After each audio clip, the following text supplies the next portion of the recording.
Hello friends, welcome to my channel Aarambh classes. आज के इस वीडियो में हम लोग बीपीएससी टीआरई के लिए क्लास 6 to 8, 9, 10th और 11, 12th के लिए जियोग्राफी के क्वेश्चंस को आपके साथ सॉल्व करेंगे। इस बुक में एनसीईआरटी के क्लास 6 से लेके 12 तक सभी चैप्टर्स के एमसीक्यूज दिए हुए हैं। इस बुक में BPSC TRE 1, 2, 3, DSSB TGT PGT, KVS TGT PGT, NVS TGT PGT, EMRS TGT PGT में कुल मिलाकर 91 क्वेश्चन पेपर के एनसीईआरटी बेस्ड क्वेश्चंस दिए हुए हैं। तो बिना देर किए चलिए आज का ये वीडियो शुरू करते हैं।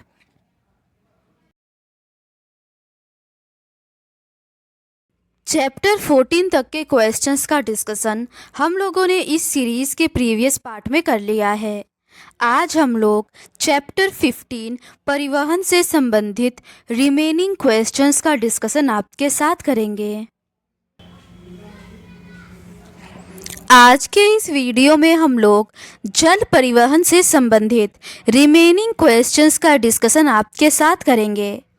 क्वेश्चन नंबर 58 है, कांडला बंदरगाह निम्नलिखित किस प्रदेश में स्थित है? इसका सही आंसर है ऑप्शन सी, गुजरात में। कांडला बंदरगाह गुजरात राज्य में कच्छ की खाड़ी में स्थित है। कच्छ की खाड़ी के मुहाने पर अवस्थित दीनदयाल पत्तन या कांडला पत्तन को देश के पश्चिम एवं उत्तरी पश्चिम भाग की जरूरतों को पूरा करने और मुंबई पत्तन पर दबाव को घटाने के लिए विकसित किया गया। इस पत्तन पर विशेष रूप से भारी मात्रा में पेट्रोलियम उत्पादों एवं उर्वरकों को ग्रहण करने के लिए बनाया गया है। कांडला पत्तन को एशिया का पहला निर्यात प्रसंस्करण क्षेत्र स्थापित किया गया। यह एक ज्वारीय पत्तन है। स्वतंत्रता प्राप्ति के बाद कच्छ में कांडला पत्तन पहले पत्तन के रूप में विकसित किया गया। ऐसा देश विभाजन से कराची पत्तन की कमी को पूरा करने और मुंबई से होने वाले व्यापारिक दबाव को कम करने के लिए किया गया था। अगला प्रश्न है, एशिया का पहला निर्यात प्रसंस्करण क्षेत्र कहाँ स्थापित किया गया है? इसका सही आंसर है ऑप्शन बी, कांडला में। अगला प्रश्न है, निम्नलिखित में पत्तनों में से किसको भारी मात्रा में पेट्रोलियम उत्पादों एवं उर्वरकों के प्राप्त करने के लिए बनाया गया? इसका सही आंसर है ऑप्शन बी, कांडला।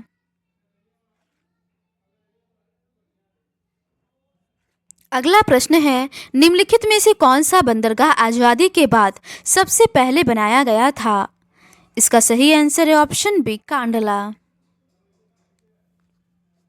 अगला प्रश्न है, भारतीय प्रायद्वीपीय समुद्र तट रेखा पर कितने प्रमुख बंदरगाह स्थित है? इसका सही आंसर है ऑप्शन सी, 12। भारतीय प्रायद्वीपीय समुद्र तट रेखा पर 12 प्रमुख बंदरगाह स्थित है। भारत की 7516.6 किलोमीटर लंबी समुद्री तट रेखा के साथ 12 प्रमुख तथा 200 मध्यम व छोटे पत्तन है। ये प्रमुख पत्तन देश का 95% विदेशी व्यापार संचालित करते हैं। स्वतंत्रता प्राप्ति के बाद कच्छ में कांडला पत्तन पहले पत्तन के रूप में विकसित किया गया। कांडला पत्तन को दीनदयाल पत्तन के नाम से भी जाना जाता है। अगला प्रश्न है, निम्नलिखित भारतीय समुद्री बंदरगाहों में से कौन सा बंदरगाह देश का सबसे गहरा बंदरगाह है? इसका सही आंसर है ऑप्शन डी, पारादीप। इन सभी ऑप्शंस में भारतीय बंदरगाहों में से पारादीप सबसे गहरा बंदरगाह है। पारादीप पत्तन कटक से 100 किलोमीटर दूर महानदी डेल्टा पर स्थित है। इसका पोताश्रय सबसे गहरा है, जो भारी पोतों के निपटान के लिए सर्वाधिक अनुकूल है। इससे मुख्य रूप से बड़े पैमाने पर लौह अयस्क के निर्यात के लिए विकसित किया गया है। इस पत्तन के पृष्ठ प्रदेश के अंतर्गत ओडिशा, झारखंड और छत्तीसगढ़ आते हैं। अगला प्रश्न है, राष्ट्रीय जलमार्ग संख्या 2 किसके बीच फैला हुआ है? इसका सही आंसर है ऑप्शन है सादिया और धुबरी के बीच। राष्ट्रीय जलमार्ग संख्या 2 सदिया और धुबरी के बीच फैला हुआ है। इस मार्ग की कुल लंबाई 891 किलोमीटर है। यह जलमार्ग ब्रह्मपुत्र नदी स्टीमर द्वारा डिब्रूगढ़ तक नौकायन योग्य है। राष्ट्रीय जलमार्ग संख्या 1 का विस्तार इलाहाबाद से हल्दिया तक है। इस जलमार्ग की कुल लंबाई 1620 किलोमीटर है। राष्ट्रीय जलमार्ग संख्या 3 का विस्तार कोट्टापुरम से कोल्लम तक है। इस जलमार्ग की कुल लंबाई 205 किलोमीटर है। अगला प्रश्न है, इलाहाबाद से हल्दिया तक गंगा अंतर्देशीय जलमार्ग की लंबाई कितनी है? इसका सही आंसर है ऑप्शन है 1620 किलोमीटर। अगला प्रश्न है, निम्नलिखित में से किसको राष्ट्रीय जल मार्ग 1 नाम दिया गया है? इसका सही आंसर है ऑप्शन बी इलाहाबाद हल्दिया। अगला प्रश्न है, निम्न में से कौन सा बंदरगाह लेगून पर विकसित किया गया है? इसका सही आंसर है ऑप्शन सी कोच्चि। कोच्चि बंदरगाह लेगून पर विकसित किया गया है। कोचीन पत्तन लेगून के मुहाने पर स्थित एक प्राकृतिक पोताश्रय है। यहाँ से मुख्यतः नारियल एवं उसके उत्पाद काजू, चाय, रबड़, मछली और गर्म मसाले का निर्यात किया जाता है। कोच्चि बंदरगाह को अरब सागर की रानी के नाम से जाना जाता है।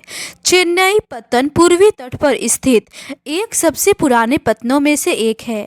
यह एक कृत्रिम पत्तन है। अगला प्रश्न है, निम्नलिखित पत्तनों में से किसको अरब सागर की रानी के नाम से जाना जाता है? इसका सही आंसर है ऑप्शन ए कोच्चि। अगला प्रश्न है, कौन सा बंदरगाह अरब सागर की रानी के नाम से जाना जाता है? इसका सही आंसर है ऑप्शन ए कोच्चि बंदरगाह। अगला प्रश्न है, भारत का सबसे बड़ा बंदरगाह कौन सा है? इसका सही आंसर है ऑप्शन बी मुंबई। मुंबई भारत का सबसे बड़ा बंदरगाह है। मुंबई एक प्राकृतिक पत्तन है। यह पत्तन मध्य पूर्व भूमध्य सागरीय देशों, उत्तरी अफ्रीका, उत्तरी अमेरिका तथा यूरोप के देशों के सामान्य मार्ग के निकट स्थित है, जहां से देश के विदेशी व्यापार का अधिकांश भाग संचालित किया जाता है। यह पत्तन 20 किलोमीटर लंबा तथा 6 से 10 किलोमीटर चौड़ा है, जिसमें 54 गोदियां और देश के विशालतम टर्मिनल है। मध्य प्रदेश, महाराष्ट्र, गुजरात, उत्तर प्रदेश व राजस्थान के भाग इस पत्तन के पृष्ठभूमि की रचना करते हैं। अगला प्रश्न है, मुंबई और न्यू मैंगलोर के बीच के समुद्री बंदरगाह की पहचान करें। इसका सही आंसर है ऑप्शन सी मोरगुमाओ। मोरगुमाओ मुंबई और न्यू मैंगलोर के बीच स्थित प्रमुख समुद्री बंदरगाह है। यह बंदरगाह पश्चिमी समुद्र तट पर गोवा में जुआरी नदी के ज्वारंत मुख पर स्थित है। यह एक प्राकृतिक बंदरगाह है। जापान को लौह अयस्क के निर्यात का निपटान करने के लिए 1961 में हुए पुनर्प्रतिरूपण के बाद इसका महत्व बढ़ा। कोंकण रेलवे ने इस पत्तन के पृष्ठ प्रदेश में महत्वपूर्ण विस्तार किया। कर्नाटक, गोवा तथा दक्षिण महाराष्ट्र इसकी पृष्ठभूमि की रचना करते हैं। अगला प्रश्न है, निम्नलिखित में से कौन सा भारत का पहला निगमीकृत बंदरगाह है? इसका सही आंसर है ऑप्शन ए एन्नोर। एन्नोर बंदरगाह चेन्नई से 24 किलोमीटर उत्तर की ओर अवस्थित है। यह देश का प्रथम निगमित बंदरगाह है। यह बंदरगाह एक पब्लिक कंपनी के रूप में स्थापित है तथा देश का एकमात्र बंदरगाह है जिसमें केंद्र सरकार की हिस्सेदारी 68% एवं चेन्नई पोर्ट ट्रस्ट की हिस्सेदारी 32% है। इसके निर्माण से चेन्नई बंदरगाह का काम का दबाव कम हुआ है। अगला प्रश्न है, भारत का एकमात्र नदी तट प्रमुख बंदरगाह है। इसका सही आंसर है ऑप्शन बी कोलकाता का बंदरगाह। भारत का एकमात्र नदी तट प्रमुख बंदरगाह कोलकाता बंदरगाह है। कोलकाता पत्तन हुगली नदी पर अवस्थित है, जो बंगाल की खाड़ी से 128 किलोमीटर स्थल में अंदर स्थित है। ज्वारी पतन होने के कारण तथा हुगली के तलछट जमाव से इसे नियमित रूप से साफ करना पड़ता है। इसके पृष्ठ प्रदेश के अंतर्गत उत्तर प्रदेश, बिहार, झारखंड, पश्चिम बंगाल, सिक्किम और उत्तर पूर्वी राज्य आते हैं। इन सब के अतिरिक्त यह पत्तन भूटान और नेपाल जैसे स्थलरुद्ध पड़ोसी देशों को भी सुविधाएं उपलब्ध कराता है। अगला प्रश्न है, भारत का एकमात्र नदी प्रमुख बंदरगाह कौन सा है? इसका सही आंसर है ऑप्शन सी, कोलकाता बंदरगाह। अगला प्रश्न है, नुआवा शेवा बंदरगाह कहाँ पर स्थित है? इसका सही आंसर है ऑप्शन बी, मुंबई के पास। नहावा शेवा बंदरगाह मुंबई के पास स्थित है। इस बंदरगाह को जवाहरलाल नेहरू पत्तन भी कहते हैं। नहावा शेवा बंदरगाह का विकास मुंबई पत्तन के दबाव को कम करने के लिए एक अनुषंगी पत्तन के रूप में विकसित किया गया था। यह भारत का विशालतम कंटेनर पत्तन है। यह एक कृत्रिम बंदरगाह है। आगे के प्रश्न हवाई परिवहन एवं अन्य परिवहन से संबंधित है। क्वेश्चन नंबर 76 है, डाक बंगलों के मध्य का औसत अंतराल होता है। इसका सही आंसर है ऑप्शन है 25 किलोमीटर। डाक बंगलों के मध्य का औसत अंतराल लगभग 25 किलोमीटर होता है। भारत में संचार के प्राय सभी साधन अथवा सुविधाएं उपलब्ध हैं। सर्वप्रथम 1837 ईस्वी में देश में डाक सेवा प्रारंभ हुई थी। यह ईस्ट इंडिया कंपनी की देन थी। 1854 ईस्वी में भारतीय डाक विभाग की स्थापना हुई, जिसने उत्तरोत्तर अपनी सेवा में प्रगति की है। देश में औसत एक डाकघर 21.16 वर्ग किलोमीटर क्षेत्र और 6623 लोगों को अपनी सेवाएं प्रदान कर रहा है। अगला प्रश्न है, निम्नलिखित में से किस वर्ष में पहला रेडियो कार्यक्रम प्रसारित किया गया था? इसका सही आंसर है ऑप्शन है 1923 में। भारत में रेडियो का प्रसारण सन 1923 में रेडियो क्लब ऑफ बॉम्बे द्वारा प्रारंभ किया गया था। तब से इसने असीमित लोकप्रियता पाई है। सरकार ने इस सुअवसर का लाभ उठाया और 1930 में इंडियन ब्रॉडकास्टिंग सिस्टम के अंतर्गत इस लोकप्रिय संचार माध्यम को अपने नियंत्रण में ले लिया।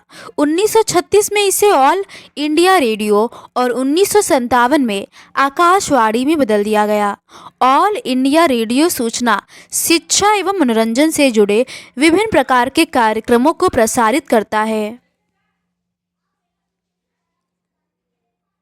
अगला प्रश्न है, भारतीय विमानपत्तन प्राधिकरण का गठन डैश में हुआ था? इसका सही आंसर है ऑप्शन सी, अप्रैल 1995 में। भारतीय विमानपत्तन प्राधिकरण का गठन 1 अप्रैल 1995 में हुआ था। भारतीय विमानपत्तन प्राधिकरण पर देश में जमीन और हवा दोनों पर नागरिक विमानन अवसंरचना प्रबंधन की जिम्मेदारी सौंपी गई। भारत में वायु परिवहन की शुरुआत 1911 में हुई, जब इलाहाबाद से नैनी तक की 10 किलोमीटर की दूरी हेतु वायु डाक प्रचालन संपन्न किया गया था। सन 1953 में वायु परिवहन का राष्ट्रीयकरण करके दो निगम, एयर इंडिया लिमिटेड तथा इंडियन एयरलाइंस का गठन किया गया। भारतीय विमानपत्तनम प्राधिकरण कुल 133 हवाई अड्डों का प्रबंधन करता है, जिसमें से 110 हवाई अड्डे चालू हैं, जबकि अन्य 23 हवाई अड्डे गैर संचालनशील है। एएआई के कुल 110 चालू हवाई अड्डों में 35 अंतर्राष्ट्रीय परिचालन करते हैं। अगला प्रश्न है, भारत में वायु यातायात का राष्ट्रीयकरण निम्नलिखित वर्षों में से किस में हुआ? इसका सही आंसर है ऑप्शन सी, 1953 में। अगला प्रश्न है, निम्नलिखित किस वर्ष में भारत में वायु परिवहन का राष्ट्रीयकरण किया गया? इसका सही आंसर है ऑप्शन सी, 1953 में। अगला प्रश्न है, दिल्ली में निम्नलिखित में से कौन सा हवाई अड्डा स्थित है? इसका सही आंसर है ऑप्शन है इंदिरा गांधी अंतर्राष्ट्रीय हवाई अड्डा। इंदिरा गांधी अंतर्राष्ट्रीय हवाई अड्डा दिल्ली में स्थित है। राजीव गांधी अंतर्राष्ट्रीय हवाई अड्डा हैदराबाद में है। वहीं नेताजी सुभाष चंद्र बोस हवाई अड्डा कोलकाता में तथा मीना बंकम हवाई अड्डा चेन्नई में स्थित है। अगला प्रश्न है, निम्नलिखित में से कौन सा भारत में एक अंतर्राष्ट्रीय हवाई अड्डा है? पहला है कोझिकोड हवाई अड्डा कालीकट, दूसरा है सरदार वल्लभ भाई पटेल हवाई अड्डा अहमदाबाद। इसका सही आंसर है ऑप्शन सी, पहला और दूसरा दोनों। कोझिकोड हवाई अड्डा कालीकट तथा सरदार वल्लभ भाई पटेल हवाई अड्डा अहमदाबाद भारत के प्रमुख अंतर्राष्ट्रीय हवाई अड्डे हैं। अन्य महत्वपूर्ण अंतर्राष्ट्रीय हवाई अड्डे इंदिरा गांधी अंतर्राष्ट्रीय हवाई अड्डा, नेताजी सुभाष चंद्र बोस अंतर्राष्ट्रीय हवाई अड्डा तथा छत्रपति शिवाजी महाराज हवाई अड्डा इत्यादि है। अगला प्रश्न है, विश्व में किस देश का सबसे बड़ा डाक नेटवर्क है? इसका सही आंसर है ऑप्शन डी, भारत।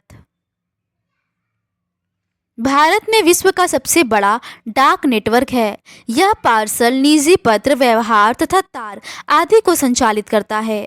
बड़े शहरों व नगरों में डाक संचार में शीघ्रता हेतु हाल में ही 6 डाक मार्ग बनाए गए हैं। इन्हें राजधानी मार्ग, मेट्रो चैनल, ग्रीन चैनल, व्यापार चैनल, भारी चैनल तथा दस्तावेज चैनल के नाम से जाना जाता है। तो आज के इस वीडियो में बस इतना ही। मानव प्रजातियों से संबंधित प्रश्नों का डिस्कशन हम लोग इस सीरीज़ के नेक्स्ट पार्ट में करेंगे। अगर आपको ये सीरीज़ पसंद आती है तो please do subscribe to my channel and like this video. Thank you.